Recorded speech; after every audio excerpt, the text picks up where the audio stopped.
কি রে, কই যাস? বাজারে যাই, মাথায় ডিম আছে, বিক্রি করুম। শুনলাম তুই নাকি বলদ, তো বাজারে যায় মাথা ডিম বিক্রি করবি কেমনে? এটা তুই বুঝবি না।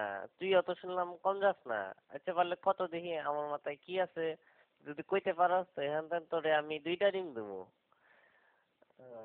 তোর মাথায় আমার মাথা দিয়ে চুলকায়। আচ্ছা কইতাছে একটু সহজ করে দে। আমার মাথায় যা আছে এটার গায়ের রং সাদা, আর ভাঙলে কুসুম লাল হইতে পারে আবার হলুদ হইতে পারে, আর কম না কইলে বুঝা লইবি। বুঝে গেছি, তোর মাথায় লেম্বু। তুই আসলে একটা বলদ। হয় নাই, আমার মাথায় ডিম। ইসিরে, এটা আমি সন্দেহ করছিলাম।